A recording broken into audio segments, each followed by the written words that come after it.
Welcome to historic Conneaut Lake Park in Conneaut Lake, Pennsylvania. This park was founded in 1892, and it has a really interesting layout, which you'll see in a minute. The park has been struggling over the past few decades. It has been going in and out of receivership, into bankruptcy, and back out.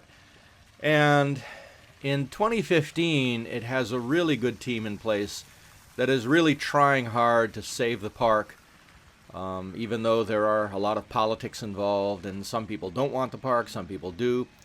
So I was really thrilled that I was able to get here and see the park while it was operating. It has a lot of charm to it, and there's an enormous amount of history and a lot of classic rides here. So let's walk through the entrance. There are, however, any number of ways to get into the park. It's essentially a town in and of itself. There are roads running through the park, and the midway is basically just a collection of small city blocks. You can see in the background there the water park, which wasn't operating when we were there. There's a tilt-a-whirl, and over on the left there's a flying scooters. And then a paratrooper over on the left here. Now notice this empty lot in front of us in the distance. That's an example of one of the issues the park has. There were many buildings in here. In fact, the house that you see is actually somebody's house. They live here. So there are people who live all around the perimeter of the park, and in some cases in the park. This was a lot that was eventually torn down. There are several buildings that have burned down. But even in that, the park has really struggled hard to stay alive, and I admire them a lot for that. You can see the Blue Streak roller coaster in the distance going by. This right here, the street we're on, is the main midway.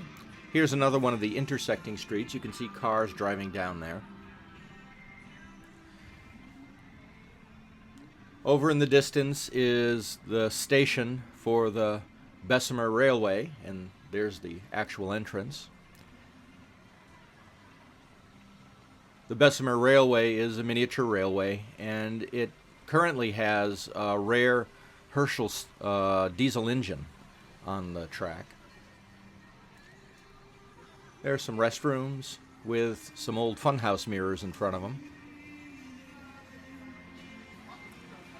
And this is the park's miniature golf course. It's actually a pretty nice course. You can see all those water features there. The trough in the center of that actually cascades right down into one of the holes, so you get a little wet playing hole 6. And over here is one of the historic rides. This is a tumblebug, one of only 3 left in the world, and it's a phenomenal ride. It's kept in really good shape. Because the seats on this particular ride are all steel, you end up sliding around quite a bit. It's a lot of fun.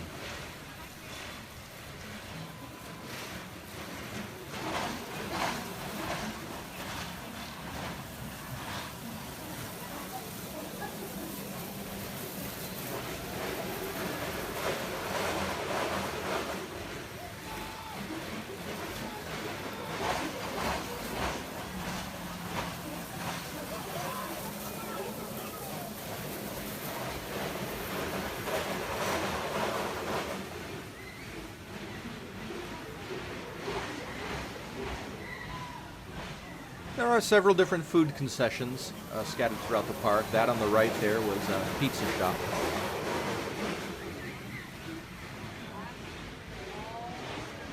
And over here on the right is the entrance to the Blue Streak. Classic wooden coaster.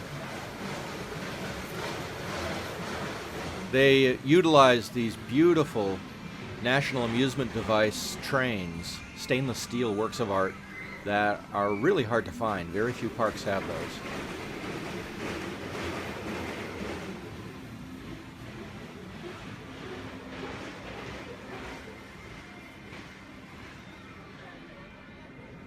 There's the Carousel. And over on the left are the bumper cars. And when I was there, the bumper cars were really nice because, for a change, there weren't all that many bumper cars in the arena, so it gave you plenty of room to drive around. In a lot of other parks, there are so many cars in the arena that it becomes a little claustrophobic. There isn't much room to move. But here there's plenty of room.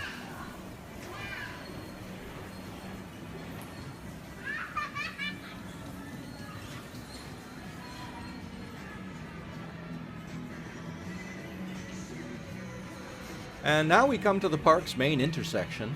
In front of us is a gift shop. Here's where you actually buy your tickets. You can pay per ride, or you can buy a wristband.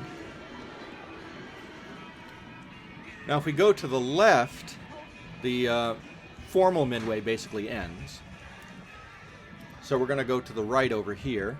This is the Devil's Den, which is a unique gravity-powered dark ride. You can see the person pushing the car in there, and then a chain will take it up. We'll go down this little hill, and then the rest of it is all powered by gravity. There's no electrical current going through the ride, which is unusual. But it's a lot of fun. And now, let's take a look at the Carousel. The park's Carousel is an interesting ride as well. It was originally installed in the park in 1914 and consisted mostly of Daniel Mueller figures. And Mueller is considered one of the greatest horse carvers of the golden age of amusement parks from the turn of the century up through the 30s. And in 1989, the ride was rededicated, and it now has a mix of both Daniel Mueller's original figures plus some that were specially made by the Carousel Works in Mansfield, Ohio. It also has a working band organ. You can hear it's not quite in tune there, but by God, it was working. Now let's take a little trip through Kittyland, which has a large number of historic rides in there.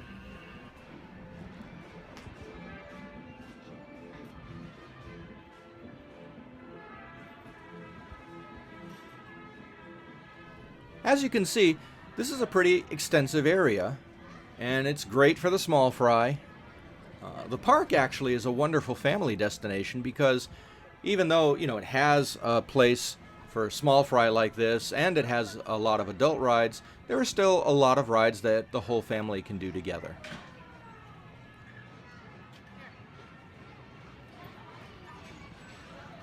Many of these are vintage Herschel rides from the 1950s. Still in really good condition.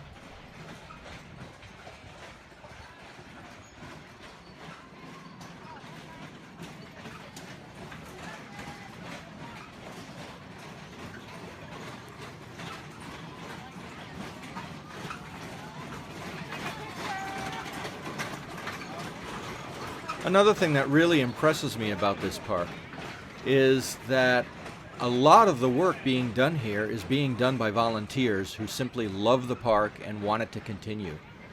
So you have the regular maintenance staff augmented by a whole battery of volunteers who help out every single day.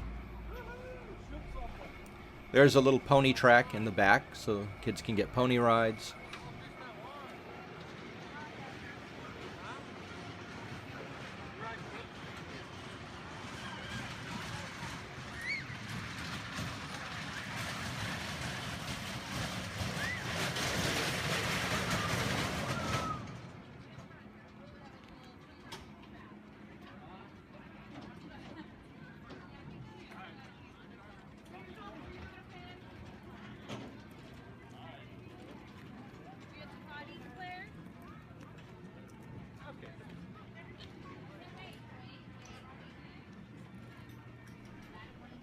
Notice also that there's plenty of shade in this park, a lot of trees, and that makes it really nice for any older folk who just want to sit and relax.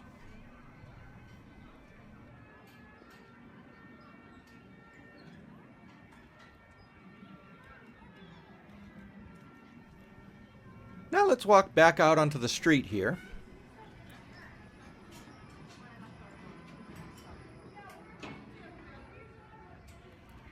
The park pretty much ends at this point. Those houses that you see are actually residence houses, although there is one old house there that's used as a haunted house during the Halloween festivities. And this ride used to be generically known as a Tempest. It's here themed as Witch's Stew, which fits really nice right next to the Devil's Den.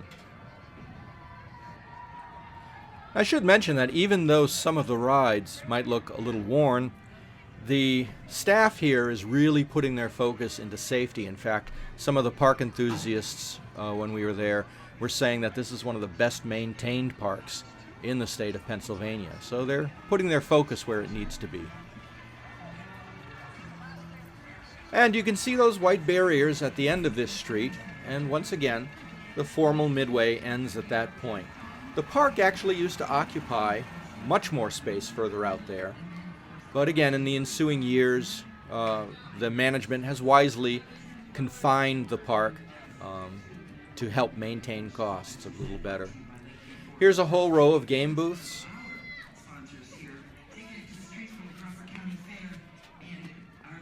And on the left is the gift shop.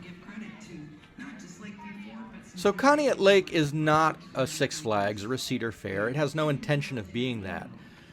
What they're really trying to do, the people who are managing it now, are really trying to bring it back to what it was originally, a beautiful turn-of-the-century family park. And yeah, it's a little run down, but I'll give them that because they're working hard to bring this place back.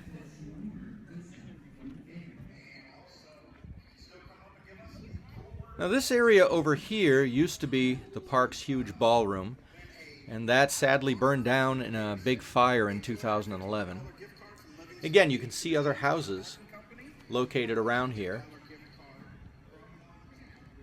So like I said, this is almost like a little town unto itself. That quaint little building over on the right, the yellow building with the porch, that's the park office.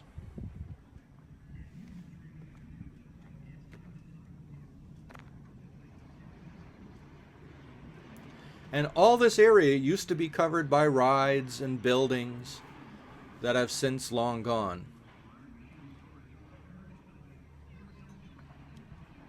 You can see the water slide that we saw on the entrance way in the back there. And there is the lake that gives Conneaut Lake its name.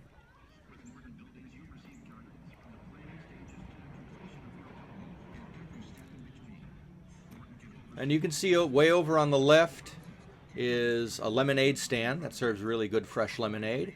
And there's a little Hamburg stand. And there's also a local beer company serving some local brews over on the right in that little building. The wooden structure that you see in front of us is a big stage that's used for shows and for serving food and catering.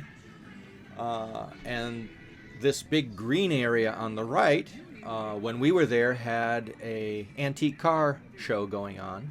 So it's used for various local events.